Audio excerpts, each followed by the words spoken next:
안녕하세요. 비비쌤입니다. 초등 예비 1학년 학부모 교육 이번 시간에는 학습적인 부분에 대해서 말씀드리고자 합니다. 많은 1학년 예비 학부모께서 한글 교육에 대한 걱정을 많이 하실 거예요. 우리 아이가 아직 한글을 다 깨우치지 못했는데 괜찮을까요? 이런 고민이 가장 많으실 텐데요. 우선 1학년 교육 과정에 한글 교육이 들어가 있습니다. 그렇기 때문에 아직 완벽하게 한글을 깨우치지 못했더라도 괜찮아요. 하지만 선생님에 따라서 한글 교육에 할애하는 시간이나 비중이 다를 수 있기 때문에 만약에 우리 아이가 한글을 잘 깨우치지 못해서 많이 걱정된다고 하신다면 가정에서도 함께 지도해 주시면 도움이 되겠는데요. 간단하진 않을 수 있죠. 부모님께서 책을 읽어주신다던가 이런 활동을 꾸준히 해주시는 것이 중요합니다. 그리고 많은 학습 자료들이 서점에도 있고 온라인에도 있는데요. 꾸준히 아이들하고 일정 분량을 정해서 공부하면서 아이를 많이 응원해주고 칭찬해주고 지지해주시면 되겠습니다. 맞춤법에 맞춰서 쓰지 못하는 것은 고민하지 않으셔도 되고요. 소리 나는 대로만 쓸 수 있어도 충분히 의사소통이 가능하기 때문에 그 정도까지를 목표로 1학년의 한글 교육을 생각해 보시면 조금 부모님께서도 마음을 급하지 않게 먹고 아이를 충분히 기다려 주실 수 있겠습니다.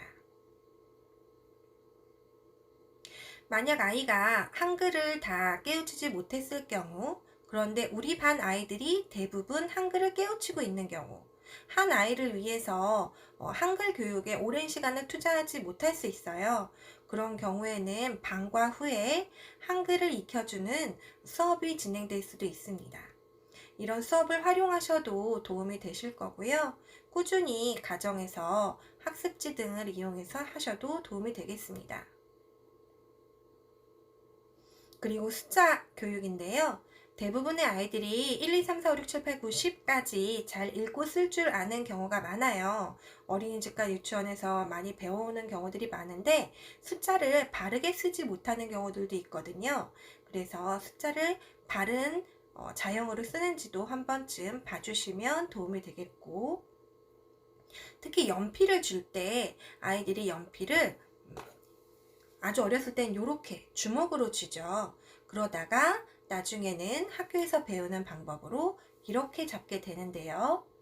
가위손이라고 아이에게 익혀주면서 함께 바른 자세로 연필을 쥐는지도 확인해 주시면 도움이 되겠습니다. 지금 잡아주는 자세가 앞으로 평생 가는 자세가 될 수 있기 때문에 부모님께서 지도를 해주시는 게 좋은데, 학교에서는 아무래도 지도는 해주지만 학생 수가 많기 때문에 매번 이야기해주기가 어렵고, 틀릴 때마다 얘기해주면 지적받는 기분이 들기 때문에 매 시간 자꾸 얘기해주기 어려울 수 있어요. 그래서 가정에서 색칠하거나 글씨 쓰는 연습을 할 때 가위손하고 글씨를 쓸 수 있도록 많이 지도해 주시고 응원해 주시고 바르게 썼을 때 칭찬해 주시고 이렇게 지도해 주시면 도움이 되겠습니다. 학습에 있어서 부모님께서 유의하실 점은 첫 번째, 조급해하지 않는 것입니다. 결국 우리 아이들은 언젠가 한글을 잘 읽고 쓸 수 있게 되어 있어요. 다만 시간이 학생마다 다를 뿐이죠. 그러니까 조급해하지 마시고 단계적으로 차근차근 가르쳐 주시면 되겠습니다. 혹은 어떤 학부모님께서 언젠가 다 읽고 쓸 건데 무슨 교육이 필요해? 라고 생각하시는 경우도 있는데요.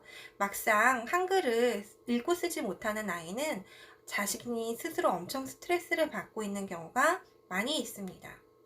예를 들면 저의 자녀 중에도 첫째 아이는 유치원에서 읽고 쓰는 것이 이제 익숙해져서 초등학교에서는 읽고 쓰는 문제가 없었어요. 그런데 둘째 아이 같은 경우에는 읽고 쓰는 게 어려움이 있었기 때문에 학교에서 퀴즈를 푸는데 자기는 1번의 답을 쓰고 있는 중인데 벌써 3번까지 나갔더라. 나는 답을 알지만 쓰는데 어려움이 있어서 너무 속상했다. 이런 얘기를 저에게 한 적이 있어요. 그래서 그럼 엄마랑 같이 한글 공부 좀 해볼까? 했더니 아이가 그러자고 해서 학습지를 이용하고 책도 읽어주고 하면서 공부를 했었는데요.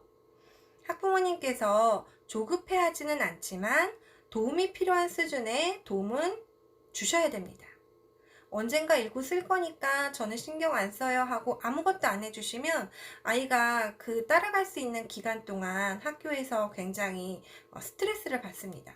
똑똑한 아이임에도 불구하고 이제 쓰지 못하는 걸로 인해서 나는 공부를 못해 라든지 자신이 없어진다든지 이런 문제를 겪을 수가 있어요. 그래서 아이에게 공부를 시킬 때, 한글 교육을 시키실 때 조급해하지는 말되 꾸준히 함께 공부를 해볼 필요는 있겠다. 그리고 만약에 아이가 필요하다면 학교에서 한글 기초 교육을 해줄 때 신청을 해서 교육을 받는 것도 되겠고, 학습지나 책 읽기 등을 함께 하는 것도 도움이 되겠다고 말씀드립니다.